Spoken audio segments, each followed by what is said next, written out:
ತರಿಸಿದನು ಚಂದನದ ಸಾದಿನ ಭರಣಿಗಳ ಕರ್ಪೂರವರ ಕತ್ತುರಿ ಜವಾಜಿ ಪ್ರಮುಖ ಬಹುವಿಧ ಯಕ್ಷ ಕರ್ದಮವ ಹರಿವೃಕೋದರ ಪಾರ್ಥರಿದಿರಲಿ ಭರಣಿಗಳ ನೂಕಿದನು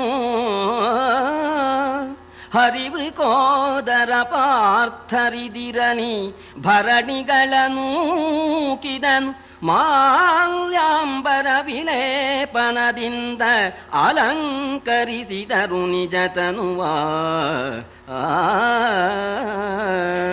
ನಮ್ಮ ಭಾರತೀಯ ಸಂಸ್ಕೃತಿ ಎಷ್ಟು ಚೆನ್ನಾಗಿದೆ ಅಂತ ಅನ್ನೋದನ್ನ ಕುಮಾರವ್ಯಾಸ ಈ ಪದ್ಯದಲ್ಲಿ ಹೇಳ್ತಾ ಇದ್ದಾನೆ.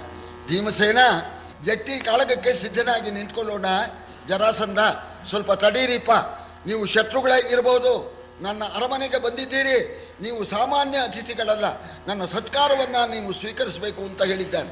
ಸತ್ಕಾರವನ್ನು ಸ್ವೀಕರಿಸಬೇಕು ಅಂತ ಹೇಳಿ 3 ಜನಕ್ಕೂ ಹಾರ ಹಾಕಿ ಒಳ್ಳೆ ಪೀತಾಂಬರವನ್ನು 3 ಜನಕ್ಕೂ ಉಡುಗೊರೆ ಕೊಟ್ಟಿದ್ದಾನೆ.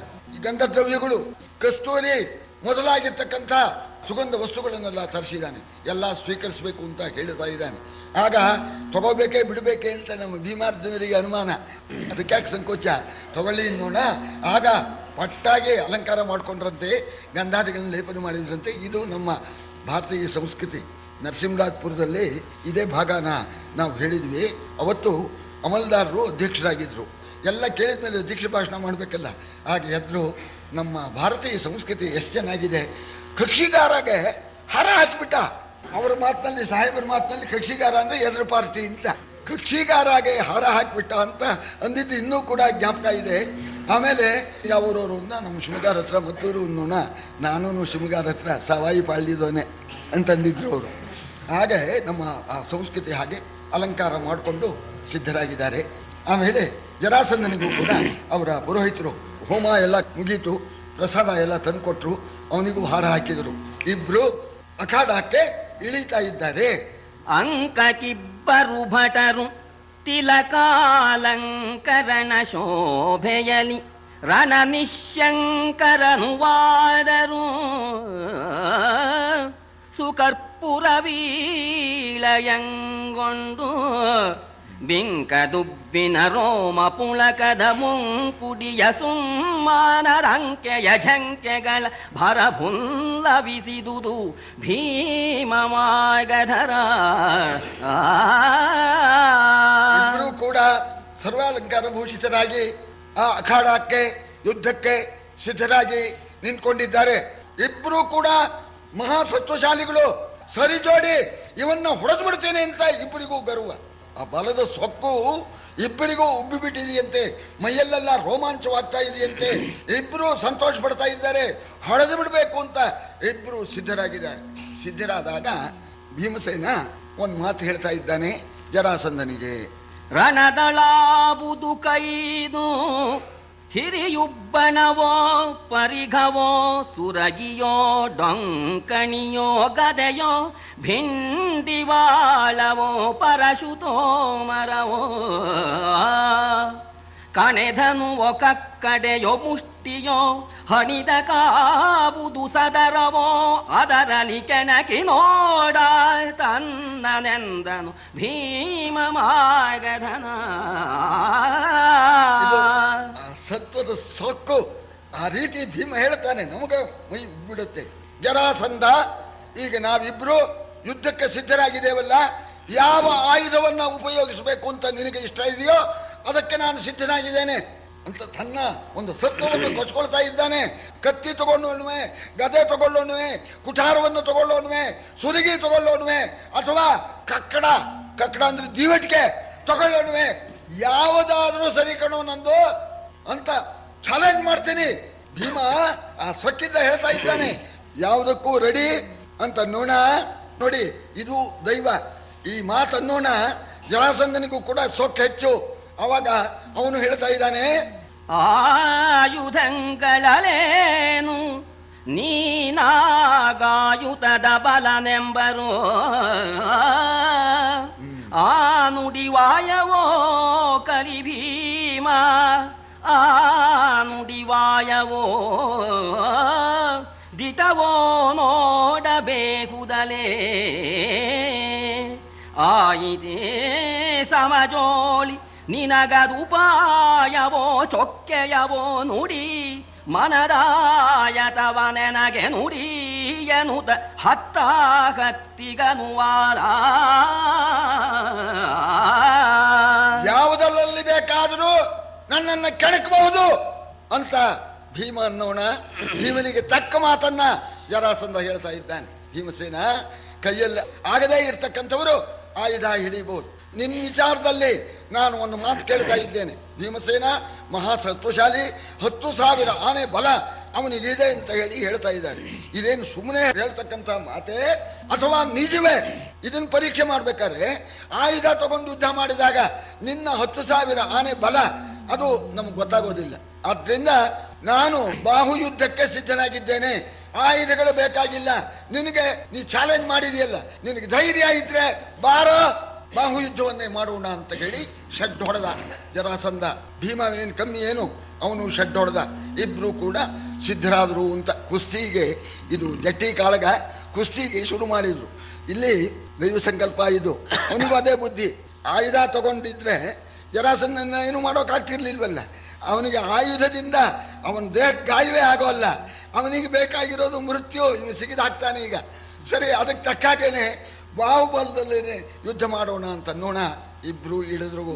ಜನಮೇಜಯ ಏನು ಇಬ್ರು, ಅವರ ಶರೀರ ಕರ್ಕಶವಾದ ಶರೀರ, ಒಳ್ಳೆ ಸತ್ವಶಾಲಿಗಳು. ಕುಸ್ತಿ ಮಾಡ್ತಕ್ಕಂಥವ್ರು ತೋಳು ಹೊಡ್ಕೊಳ್ತಾರೆ. ತೋಳು ಹೊಡೆದ್ರಂತೆ ಇಬ್ರು. ತೋಳು ಹೊಡೆದ್ ಬಿಟ್ರೆ 2 ಸಿಡ್ಲು ಬಿದ್ದಾಗ ಸಿಡಿಲು ಬೊಬ್ಬಿಡುವಂತೆ ಕೊಯ್ದರು ಮುಡುಹುಗಳ ಮಜಪೂತು ಮಲ್ಲೆನುತ ಅಡಿಗಡಿಗೆ ನೂಕಿದರು ಲವಣಿಯ ನೀಡಿ ಸಾರದಲ್ಲಿ ತುಡುಕಲಿಯದೆ ತಿರುಗಿದರೋ ತುಡುಕಲಿಯದೆ ತಿರುಗಿದರು ಗಡಬಡಿಸಿ ದಂಡೆಯೊಳೊತ್ತಿದರು ಸಮಚಡಿಸಿ ನಿಂದರು ನೀಲ ನಿಷಧಾಚಲಕ್ಕೆ ಮಲೆವಂತೆ ಭುಜ ಹೊಡ್ಕೊಂಡ್ರೆ ಆ ಶಬ್ದ ಸಿಡಿಲು ಹೊಡೆದಂತೆ ಶಬ್ದವಾಗ್ತಾ ಇದೆಯಂತೆ. ಜಟ್ಟಿ ಕಾಳಗದಲ್ಲಿ ಆ ಪಟ್ಟಿ ಹಿಡಿದು ಬಿಟ್ರೆ ಅವನು ಬಿದ್ದ್ಬಿಡ್ತಾನೆ. ಪಟ್ಟಿ ಹಿಡಿಬೇಕು ಅಂತ ಇಬ್ಬರು ಒದ್ದಾಡ್ತಾ ಇದ್ದಾರೆ. ಇವನ್ನ ಹಿಡಿಬೇಕು ಅಂತ ಅವನ್ನ ಹಿಡಿಬೇಕು ಅಂತ ಇವನು, ಪಟ್ಟು ಹಿಡಿದು ಕೆಡವು ಬಿಡಬೇಕು ಅಂತ. ಪಟ್ಟು ಹಿಡಿಯೋಕೆ ಹೋದಾಗ ಇಬ್ಬರು ತಪ್ಪಿಸ್ಕೊಳ್ತಾ ಇದ್ರು. ಅದನ್ನ ಚಮತ್ಕಾರ. ಎದುರಾಳಿಗೆ ಸಿಗ ಹಾಕೋಬಾರ್ದು. ಆ ರೀತಿ ಚಮತ್ಕಾರದಿಂದ ಆ ಶತ್ರು ಹಿಡಿಯತಕ್ಕಂಥದ್ದನ್ನು ತಪ್ಪಿಸ್ಕೊಳ್ತಾ ಇದ್ದಾರೆ, ತಾವು ಹಿಡಿಯೋದಕ್ಕೆ ಹೋಗ್ತಾ ಇದ್ದಾರೆ. ಇಬ್ಬರು ಹೊಡೆದಾಡ್ತಕ್ಕಂಥದ್ದನ್ನು ನೋಡಿದರೆ ಒಂದು ವಿಂಧ್ಯ ಪರ್ವತ, ಒಂದು ನಿಷಧ ಪರ್ವತ, ಎರಡೂ ಬಡಿದಾಡ್ತಾ ಇದೆಯೋ ಅನ್ನೋ ಹಾಗೆ ಕಾಣ್ತಾ ಇದೆ. ಆ ಸಂದರ್ಭದಲ್ಲಿ ಕುಸ್ತಿ ಮಾಡ್ತಕ್ಕಂಥವರಿಗೆ ಅವರಿಗೆ ಉತ್ಸಾಹ ಉಂಟಾಗಿ ಅವರಿಗೆ ಬಲ ಹೆಚ್ಚಾಗಲಿ ಅಂತ ಹೇಳಿಬಿಟ್ಟು ಇಲ್ಲಿ ನಮ್ಮ ಭೀಮನ ಕಡೆಗೆ ಇರೋರು ಇಬ್ಬರೇನೆ. ಯಾರು? ಕೃಷ್ಣ ಅರ್ಜುನ. ಅವರು ಭೀಮನಿಗೆ ಸತ್ವ ಹೆಚ್ಚಾಗಲಿ ಅಂತ ಹೇಳಿ ಪೂತು ಮಜ ಜಗ ಜಟ್ಟಿ ಧನು ಧನುವಾತ ಸುತ ಪರಬಲ ಭಯಂಕರ ಸೋತನೋ ಪ್ರತಿಮಲ್ಲನೆಂದರು ಕೃಷ್ಣ ಫಲುಗುಣರೋ. ಶಾಬಾಸ್ ಭೀಮಸೇನ, ಜಗಜಟ್ಟಿ ಹೊಡೆಯೋ ಭೀಮಸೇನ, ಬಿದ್ದ ಶತ್ರು ಅಂತ ಪ್ರೋತ್ಸಾಹ ಕೊಟ್ರು. ಈ ಪ್ರೋತ್ಸಾಹ ಕೊಟ್ಟಾಗ ಎದುರಾಳಿಗೆ ಸತ್ವ ಕಮ್ಮಿ ಆಗತ್ತೆ. ಇವ್ರ ಕಡೆಯವರೇನು ಕಮ್ಮಿ ಏನೋ, ಅಲ್ಲೇ ಭಟ್ಟಂಗಿಗಳು ಬಂದಿ ಮಾಗದನ್ನು ಇಟ್ಟಿದ್ದ. ಅವರೇನ್ ಮಾಡಿದ್ರು? ಇದಕ್ಕೆ ಸವಾಲಿಗೆ ಜವಾಬ್. ಭೀತನಾದನು ಭೀಮನು ಅಹಿತ ವಿಘಾತಿ ಮಾಗಧರಾಯ ಮಲ್ಲವ್ರಾತ ಕುಲಗಿರಿ ವಜ್ರನೆಂದುದು ಮಗಧ ಪರಿವಾರ. ಮಗಧನ ಪರಿವಾರದವರು ಹೇಳ್ತಾ ಇದ್ದಾರೆ, ಹೆದರ್ಕೊಂಡ್ಬಿಟ್ಟ ಭೀಮಸೇನೆ, ಹೆದರ್ಕೊಂಡ್ಬಿಟ್ಟ. ಶಾಬಾಸ್ ಜರಾಸಂಧ ಅಂತ ಹೇಳ್ತಾ ಇದ್ದಾರೆ. ಶತ್ರುಗಳಿಗೆ ಭಯಂಕರನಾಗಿರ್ತಕ್ಕಂಥವನೇ, ಮಲ್ಲವ್ರಾತ ಜಟ್ಟಿಗಳ ಸಮೂಹವೆಂಬತಕ್ಕಂಥ ಬೆಟ್ಟಕ್ಕೆ ವಜ್ರದಂತೆ ಇರ್ತಕ್ಕಂಥವನೇ, ಹೊಡಿ ಶಾಬಾಸ್ ಅಂತ ಇವರು ಈಗ ಪ್ರೋತ್ಸಾಹ ಕೊಡ್ತಾ ಇದ್ದಾರೆ. ಹೀಗೆ ಜಟ್ಟಿ ಕಾಳಗ ಮಾಡತಕ್ಕಂಥವರಿಗೆ ಬಲ ಹೆಚ್ಚಾಗಲಿ ಶಾಬಾಸ್ ಅಂತ ಹೊಗಳ್ತಾ ಇದ್ದಾರೆ. ಅರಸ ಕೇಳೈ 5ನೆಯ ದಿವಸದೊಳು ಉರು ಭಯಂಕರವಾಯಿತು. ಕದನದ ಭರದೊಳೆದೆರಹಿಲ್ಲ ವಿಶ್ರಮವಿಲ್ಲ ನಿಮಿಷದಲ್ಲಿ ಎರಡು ದೆಸೆಯಲಿ ವೀಳಯದ ಕರ್ಪೂರದ ಕವಳದ ಕೈ ಚಳಕದಲ್ಲಿ ತರಗನಲ್ಲದೆ ಮತ್ತೆ ಕಾಣನು ಯುದ್ಧರಂಗದಲ್ಲಿ. ಪದ್ಯ ಕಾರ್ತೀಕ ಶುದ್ಧ ಪಾಡ್ಯದ ದಿವಸ ಇಬ್ಬರಿಗೂ ಜಟ್ಟಿ ಕಾಳಗ ಪ್ರಾರಂಭವಾಗಿದ್ದು. ಇಲ್ಲಿ ಈ ಹೋಮ ಹವನ ಎಲ್ಲ ಮುಗಿದು ಬಿಟ್ಟಿತ್ತು ಅಷ್ಟೊತ್ತಿಗೆ. ಈ ಜಟ್ಟಿ ಕಾಳಗ ನಡೆದಿದ್ದು ಅರಮನೆಯ ಅಂಗಳದಲ್ಲಿ. ಕೃಷ್ಣಾರ್ಜುನರು ಈ ಪಕ್ಷದಿಂದ ನೋಟಕರಾಗಿ ನೋಡ್ತಾ ಇದ್ದಾರೆ. ಜರಾಸಂಧನ ಪಕ್ಷದಿಂದ ನೋಡ್ತಕ್ಕವರು, ಅವನ ಪರಿವಾರದವರು, ಅಲ್ಲಿ ಬಂದಿರತಕ್ಕಂಥ ಹೋಮ ಹವನ ಮಾಡ್ತಕ್ಕಂಥ ಬ್ರಾಹ್ಮಣರು, ಅವರು ಜರಾಸಂಧನ ಪಕ್ಷದಿಂದ ನೋಡ್ತಾ ಇದ್ದಾರೆ. ಈ ಮೊದಲೇ ಕೃಷ್ಣ ಹೇಳಿದಂತೇನೆ ಸೇನಾಪತಿ ಪಾಂಡವರ ಸೈನ್ಯವನ್ನ ಆ ಬೆಟ್ಟದ ಬುಡದಲ್ಲಿ ತಂದು ನಿಲ್ಲಿಸಿದ. ಅದನ್ನು ನೋಡಿಬಿಟ್ಟು ಜರಾಸಂಧನ ಕಡೆ ಸೇನಾಪತಿ ಯಾರೋ ಪರಕೀಯ ಸೈನ್ಯ ಬಂದಿದೆ, ನಾವು ಸಿದ್ಧವಾಗಿರಬೇಕು, ಅವರು ಯಾವಾಗ ಲಗ್ಗೆ ಹತ್ತಾರೋ ಆಗ ನಾವು ಸಿದ್ಧರಾಗಿರ್ಬೇಕು ಅಂತ ಹೇಳಿ ಜರಾಸಂಧನ ಸೇನಾಪತಿ ತನ್ನ ಸೈನ್ಯವನ್ನು ಸಿದ್ಧ ಮಾಡಿಕೊಂಡಿದ್ದಾನೆ. ಆ ಎರಡು ಸೈನ್ಯ ಶಿಬಿರ ಹಾಕ್ಕೊಂಡು ಗುಡದಲ್ಲಿ ಕಾಯ್ತಾ ಇದೆ. ಅದು ಇಲ್ಲಿ ದಿವಸ ದಿವಸಕ್ಕೂ ಕೂಡ ಇಬ್ಬರ ಸತ್ವ, ಆವೇಶ, ಆಕ್ರೋಶ ಹೆಚ್ಚಾಯ್ತಂತೆ. 5ನೇ ದಿವಸಕ್ಕೆ ಬರೋಣ, ಏನು ಹಗಲಿನಲ್ಲೂ ಕುಸ್ತಿ, ರಾತ್ರಿಲೂ ಕುಸ್ತಿ, ವಿಶ್ರಾಂತಿನೇ ಇಲ್ಲ. ಆದರೆ ಕುಸ್ತಿ ಮಾಡ್ತಕ್ಕಂಥವರಿಗೆ ಬಾಯಾರಿಕೆ ಆಗತ್ತೆ, ನಾಲಿಗೆ ಗಂಟ್ಲು ಒಣಗತ್ತೆ ಅಂತ ಹೇಳಿ ಜರಾಸಂಧ ಒಂದು ಏರ್ಪಾಟ್ ಮಾಡಿದ್ದ. ಪಾನ್ ಬೀಡ ಈ ತಯಾರು ಮಾಡಿಸಿ ಒಳ್ಳೆ ಬಂಗಾರ ತಟ್ಟೆಯಲ್ಲಿ ಭೀಮಸೇನ ತಗೊಳ್ಳೋದಕ್ಕೋಸ್ಕರ ಒಬ್ಬ ಮನುಷ್ಯನ ನಿಲ್ಲಿಸ್ಬಿಟ್ಟಿದ್ದ. ಆ ಬೀಡ ಕಟ್ತಾರೆ ನೋಡಿ, ನೋಡ್ಬೇಕು ನೀವು, ಅದನ್ನೇ ನೋಡ್ಬೇಕು. ಭಾಳ ತಮಾಷೆ ಆಗಿರುತ್ತೆ. 2 ಎಲೆ ಇಟ್ಕೊಳ್ತಾರೆ, ಒಂದು 7-8 ಡಬ್ಬಿಗಳು ಹಿಂಗೆ ತಗೊಂಡು ಹಿಂಗೆ ಅಂತಾರೆ. ಅದೊಂದು ಸ್ವಲ್ಪ ಇದೊಂದು ಸ್ವಲ್ಪ ಹಿಂಗೆ ಹಾಕಿ ಹಿಂಗೆ ಮಡಿಸಿ ಒಂದು ಲವಂಗ ಸಿಗಿಸಿ ಕೊಡ್ತಾನಿಲ್ಲ. ಹಾಗೆ ಎಲ್ಲ ಪಾನ್ ಬೀಡ ತಯಾರು ಮಾಡಿ ಇಟ್ಟಿದ್ದಾರೆ. ಗಂಟ್ಲು ಒಣಗಿದಾಗ ಆ ಕುಸ್ತಿ ನಿಲ್ಲಿಸೋ ಹಾಗಿಲ್ಲ, ಕೈ ಚಳಕದಲ್ಲೇ ಹೋಗಿಬಿಟ್ಟು ಆ ಪಾನ್ ಬೀಡ ಎಡಗೈಯಲ್ಲಾದರೆ ಎಡಗೈಯಲ್ಲಿ, ಬಲಗೈಯಿಲ್ಲಾದರೆ ಬಲಗೈಯಲ್ಲಿ ತಗೊಂಡು 4-5 ತುರ್ಕೊಂಡ್ಬಿಡೋದು. ಹಂಗೆ ಜಗಿಯೋದು, ಕುಸ್ತಿನೂ ನಡೀತಾ ಇದೆ. ಜಗಿಯೋದು ಉಂಟು, ಕುಸ್ತಿನೂ ಉಂಟು. ಅದೇ ವಿಶ್ರಾಂತಿ ಅಂತಂದರೆ ಆ ಪಾನ್ ಬೀಡ ತಗೊಳ್ಳೋ ಅಷ್ಟು ವಿಶ್ರಾಂತಿ ಅಂತ. ಈ 24 ಗಂಟೆ ಸೈಕಲ್ ಸವಾರಿ ಮಾಡಿದ್ನಲ್ಲ ಶಿವಮೊಗ್ಗದಲ್ಲಿ, ನೋಡೋಕೆ ಹೋಗಿದ್ದೆ ನಾನು. ಕಾಫಿನೂ ಅಲ್ಲೇ ತಗೊಂಡ, ತಿಂಡಿನೂ ಅಲ್ಲೇ ತಗೊಂಡ, ಸೈಕಲ್ ನಿಲ್ಲಿಸಲಿಲ್ಲ. ಹಾಗೆ ಯುದ್ಧ ನಡೀತಾ ಇದೆಯಂತೆ. ಒಂದು ಕ್ಷಣವೂ ವಿರಾಮವಿಲ್ಲದಂತೇನೆ.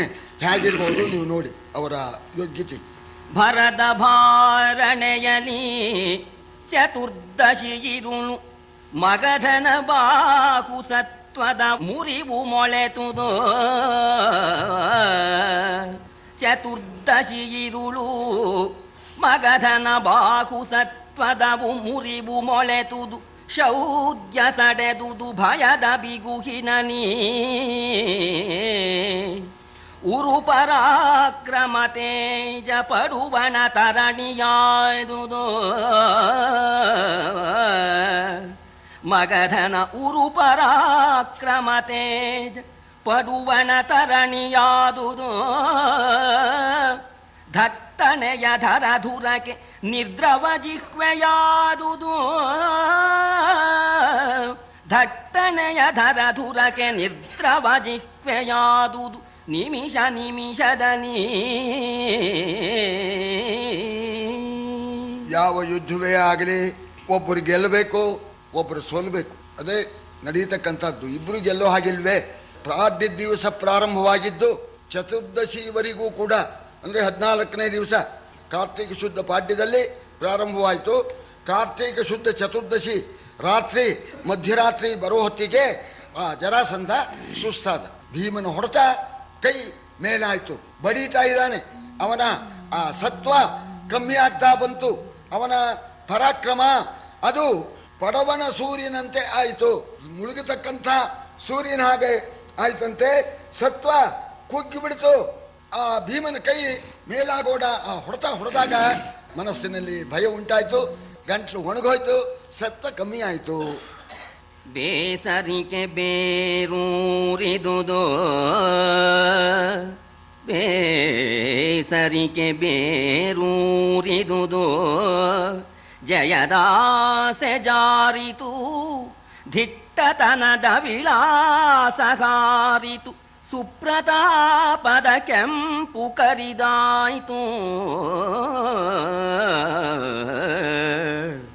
ಮೀಸಲಳಿದುದು ಮುಳಿಸು ಮೀಸಲಳಿದುದು ಮುಳಿಸು ಶೌರ್ಯದ ವಾಸಿ ಪೈಸರವಾಯಿತು ರಣದಾವೇಶವಿಳಿದುದು ಮಗಧಪತಿಗೆ ರಣದಾವೇಶವಿಳಿದುದು ಮಗಧಪತಿಗೆ ಇದನರಿದನ ಸುರಾರಿ ದಿಟ್ಟತನ ಕಮ್ಮಿ ಆಯ್ತಂತೆ. ಆ ದಿಟ್ಟತನದ ಝೋಕು ಕಮ್ಮಿ ಆಯ್ತಂತೆ. ಮನಸ್ಸಿಗೆ ಬೇಸರಿಕೆ ಉಂಟಾಗ್ತಾ ಇದೆ. ಮೈಯಲ್ಲಿ ಬೆವರು ಇಳಿಯೋಕೆ ಪ್ರಾರಂಭವಾಗಿದೆಯಂತೆ. ಪ್ರತಾಪ ಎಂಬತಕ್ಕ ಕಾಂತಿಯ ಕೆಂಪು ಕರಿದಾಯ್ತು, ಕಪ್ಪಾಗೋದಕ್ಕೆ ಪ್ರಾರಂಭವಾಗಿದೆಯಂತೆ. ಸಿಟ್ಟಿದ್ರೂ ಕೂಡ ರಟ್ಟೆಯಲ್ಲಿ ಸಾಮರ್ಥ್ಯ ಇಲ್ಲ. ಸಿಟ್ಟು ಅದರ ಪಾಡಿಗೆ ಮೀಸಲಾಗಿ ಉಳ್ಕೊಂಡ್ಬಿಡ್ತು ಅಂತ. ಶೌರ್ಯ ಪರಾಕ್ರಮ ಜಾರಿ ಹೋಯ್ತು ಅಂತ. ಪೈಸರವಾಯಿತು ಅಂದ್ರೆ ಜಾರಿ ಹೋಯ್ತು. ಸರಿ, ಆವೇಶ ಇತ್ತಲ್ಲ, ಬಡಿದು ಬಿಡ್ತೇನೆ ಹೊಡೆದು ಬಿಡ್ತೇನೆ ಅಂತ ರಣದ ಆವೇಶ ಅದು ಇಳಿದು ಹೋಯ್ತು ಜರಾಸಂಧನಿಗೆ. ಆದರೆ ಭೀಮನಿಗೆ ಗೊತ್ತಾಗಿಲ್ಲ. ಜರಾಸಂಧ ಸುಸ್ತಾಗಿದ್ದಾನೆ ಅನ್ನೋ ವಿಚಾರ ಭೀಮನಿಗೆ ಗೊತ್ತಾಗಿಲ್ಲ. ಅದನ್ನು ತೋರಿಸ್ಕೊಂಡಿಲ್ಲ ಅವ. ಇದನ್ನ ಕೃಷ್ಣ ತಿಳ್ಕೊಂಡ. ಜರಾಸಂಧನ ಕೈ ಇಳೀತಾ ಇದೆ ಅಂತನ್ನೋ ವಿಚಾರವನ್ನ ಕೃಷ್ಣ ತಿಳ್ಕೊಂಡ. ಹೊರಗೆ ಬಲಿದು ಒಳಡಿಲ್ಲವನು ಹೊರಗೆ ಬಲಿದೊಳಡಿಲ್ಲವನು ಪರರರಿಯದಂತಿರೆ ತಿವಿವ ಮಗಧನ ಪರಿಯದರಿದನು ಧನುಜರಿಪು ಪರರಿಂಗಿತ ಜ್ಞನಲೇ. ಇದು ಇರೋದು ಬಹಳ ಮುಖ್ಯವಾಗಿರ್ತಕ್ಕಂಥದ್ದು. ಒಳಗಡೆ ಟೊಳ್ಳು, ಆದ್ರೆ ಅದನ್ನು ತೋರಿಸ್ಕೊಂಡಿಲ್ಲ ಅವ. ಹೊರಗಡೆ ಏನು ಉಸಿರು ಕಟ್ಟಿ ಹೊಡಿತಾ ಇದ್ದಾನಂತೆ, ಬಲಿದು ಹೊಡಿತಾ ಇದ್ದಾನೆ, ಜೋರಿಂದ ಹೊಡೆಯೋ ಹಾಗೆ ಹೊಡಿತಾ ಇದ್ದಾನೆ. ಒಳಗಡೆ ಟೊಳ್ಳು. ಇದು ಭೀಮನಿಗೆ ಗೊತ್ತಾಗಿಲ್ಲ. ಯಾಕೆಂದ್ರೆ ಇಂಗಿತಜ್ಞ ಕೃಷ್ಣ. ಆ ರೀತಿ ನೋಡದ, ಅವನ ಕೈ ಬೀಳ್ತಾ ಇದೆ, ಸುಸ್ತಾಗ್ತಾ ಇದ್ದಾನೆ ಅನ್ನೋದನ್ನ ಕೃಷ್ಣ ತಿಳ್ಕೊಂಡ ಅಂತ ಹೇಳಿ ವೈಶಂಪಾಯನರ ಕಥೆ ಹೇಳೋರು ಸುಮ್ಮನಾದ್ರು. ಯಾಕೆ ಸುಮ್ಮನಾದ್ರು ಅಂದ್ರೆ, ಸುಮ್ಮನೆ ಕಥೆ ಹೇಳೋದು ನೀವು ಕೇಳ್ತಾನೋ ಬಿಡ್ತಾನೋ, ಹೇಳಿ ಸ್ವಾಮಿ ಕಥೆನ ಅಂತ ತೂಕಡಿಸ್ತಾ ಇರೋದು ಕೆಲವರು ಪದ್ಧತಿ. ಓದು ಅನ್ನೋದು, ಓದಕ್ಕೆ ಹಚ್ಚಿಬಿಡೋದು, ಇವು ಮಲ್ಕೊಂಡ್ಬಿಡೋದು. ಅವನು ಪಾಪ ಓದ್ಬೇಕು. ಈ ಜನಮೇಜಯ ಸರಿಯಾಗಿ ಕೇಳ್ತಾ ಇದ್ದಾನೋ ಇಲ್ವೋ ಅಂತ ಅನ್ನೋದನ್ನು ಪರೀಕ್ಷೆ ಮಾಡೋದಕ್ಕೆ ಇವ್ರೇನ್ ಮಾಡಿದ್ರು, ಕೃಷ್ಣ ಪರಂಗಿದ್ದಲ್ವೇ ತಿಳ್ಕೊಂಬಿಟ್ಟ ಅಂತ ಸುಮ್ಮನಾದ್ರು. ಸುಮ್ಮನಾದ್ರು. ಹಾಗೆ ಅವನು ಜನಮೇಜಯ ಹೇಳ್ತಾನೆ, ಸ್ವಾಮಿ ಒಳ್ಳೆ ರೀತಿಯಿಂದ ಕೇಳ್ತಾ ಇದ್ದೇನೆ, ಕಥೆ ನಿಲ್ಲಿಸಬೇಡಿ. ಅರಿಬುದರಿದೆ ಚರಾಚರಂಗಳ ಹೊರಗೊಳಗುತ್ತಾನಲ್ಲದಿಲ್ಲ. ಈ ಚರಾಚರಂಗಳ ಹೊರಗೂ ಒಳಗೂ ತಾನಲ್ಲದಿಲ್ಲ. ಇದನರಿಯನೇ ಶಿವ ಎಂದನು ಆ ಜನಮೇ ಜಯನು ನಗುದ. ನಗುತ್ತಾ ಹೇಳಿದ. ಅವನಿಗೆ ಗೊತ್ತಾಗೋದು ಏನು ಆಶ್ಚರ್ಯ ಅಂತ. ಎಲ್ಲ ಕಣ್ಮುಂದೆ ನಡೆಯುತ್ತೆ ಅವನಿಗೆ. ಯಾಕೆ ಅಂದ್ರೆ ಈ ಸಚರಾಚರದ ಒಳಗೂ ಅವನೇನೆ, ಹೊರಗೂ ಅವನೇನೆ. ಆ ಪರಮಾತ್ಮನಿಗೆ ಗೊತ್ತಾಗದಂತೇನೆ ಯಾವುದಂತಾನೆ ಮಾಡೋಕ್ ಸಾಧ್ಯ. ಎಲ್ಲಾ ಕಡೆಯಲ್ಲಿಯೂ ವ್ಯಾಪಕನಾಗಿ ವಿಷ್ಣು ಅಂತ ಅನ್ನಿಸ್ಕೊಂಡಿರೋಣದ್ರಿಂದ ತಿಳ್ಕೊಂಡ್ಬಿಟ್ಟ ಅಂತ ಜನಮೇಲೆ ನಗುತ್ತಾ ಹೇಳ್ದ, ನಾನು ನಿಗಾದಿಂದ ಕೇಳ್ತಾ ಇದ್ದೇನೆ ಅಂತ ತಿಳ್ಕೊಳ್ಳಿ ಅಂತ, ಮುಂದಿನ ಕಥೆ ಹೇಳಿ ಅಂತ. ಆಗ ಕೃಷ್ಣನಿಗೆ ಗೊತ್ತಾಯ್ತು, ಇವನ ಒಳಗೆ ಟೊಳ್ಳು, ಹೊರಗಡೆ ಸುಮ್ಮನೆ ಜೂರತ್ನಿಂದ ಹೊಡೆಯೋ ಹಾಕಿ ಬರ್ತಾ ಇದ್ದಾನೆ. ಇದನ್ನು ಭೀಮನಿಗೆ ತಿಳಿಸ್ಬೇಕು ಅಂತ ಹೇಳಿ ಆ ಪರಮಾತ್ಮ ಒಂದು ಸಂಜ್ಞೆ ಮಾಡ್ತಾನೆ. ಬಹಳ ಹುಷಾರಿರ್ಬೇಕು. ಈ ಒಂದೇ ಗರಡಿಯಲ್ಲಿ ಆಡದವರಿಗೆ ಸರಿ ಇದು. ಆ ಚುಟಿಕೆ ಹೊಡೆಯೋಣ, ಈ ಪರಮಾತ್ಮ ಯಾಕೋ ಚುಟಿಕೆ ಹೊಡೆದ್ನಲ್ಲ ಅಂತ ಭೀಮ ಪರಮಾತ್ಮನ ಕಡೆ ನೋಡದ. ಆಗ ಪರಮಾತ್ಮ ಸೂಚನೆ ಕೊಡ್ತಾ ಇದ್ದಾನೆ, ಅವನ ಕೈ ಬಿದ್ದಿದೆ, ಈಗ ನೀನು ಸ್ವಲ್ಪ ಜೋರು ಮಾಡಿದ್ರೆ ಅವನು ಬಿದ್ದ್ಬಿಡ್ತಾನೆ ಅಂತ ಸೂಚನೆ ಕೊಡ್ತಾನೆ. ಹ್ಯಾಕೆ ಕೊಡ್ತಾನೆ ನೋಡಿ.